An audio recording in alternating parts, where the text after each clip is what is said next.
how evolution under the action of Pauli operators generates single qubit rotations. Pauli operators are the most basic quantum gates and the most common components of Hamiltonians. If the Hamiltonian consists of just one of the Pauli matrices, for example, the Pauli X operator, the evolution under this Hamiltonian generates rotation of the Bloch vector around the corresponding axis of the Bloch sphere. This video will show mathematically that the obtained evolution operator indeed causes the rotation of the Bloch vector. Let us consider the evolution operators that are obtained if the Hamiltonians are Pauli operators. Here, it is more convenient to replace the time t with the parameter theta, which will denote the rotation angle.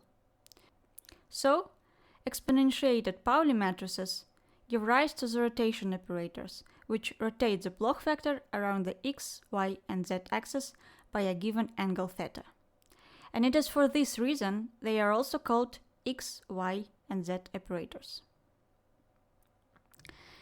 Since any squared Pauli matrix gives a unit matrix, we can also use the formula in the orange box.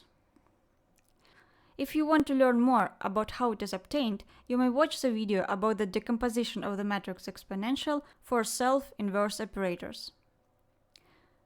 So, the rotation operators can be expanded as shown on the screen.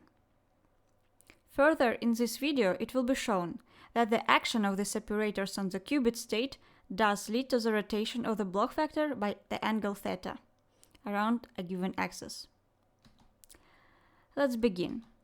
Consider the evolution under the action of the RZ operator.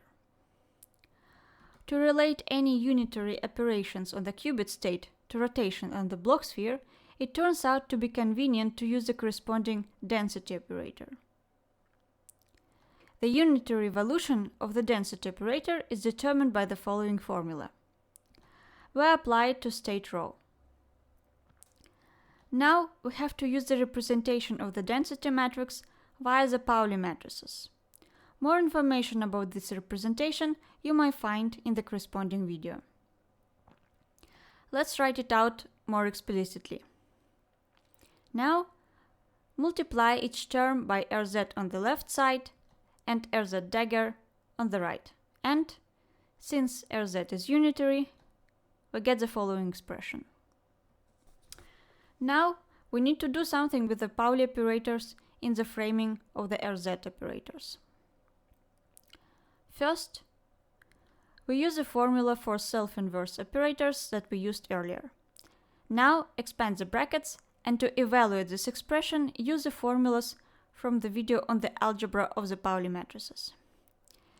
Xz is replaced via minus Iy, Zx is replaced via Iy, and then we take into account that Yz it is just Ix.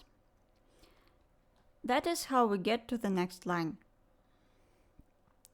Now, group the summands with operator x and operator y. And then, after applying the simplest trigonometric formulas, we obtain cosine theta x plus sine theta y. Similarly, we can get the expressions for the other Pauli operators, surrounded by Rz and Rz dagger. Now, we can go back to the evolution of the state ρ. Making the replacement we just got, we come to the following line. Then, we open the brackets and group the terms with different Pauli operators. That is a density matrix for the new state. We may rename the expressions in front of the Pauli matrices. And in this form, we get a density matrix for another Bloch vector. If we represent the obtained transformations for the Bloch vector as a matrix, we notice that the matrix is the usual 3D rotation matrix for a rotation about that axis by an angle theta as required. Thus, we got a new rotated Bloch vector. We can similarly show that the Rx and Ry perform rotations of the Bloch vector about the x and y axis by angle theta.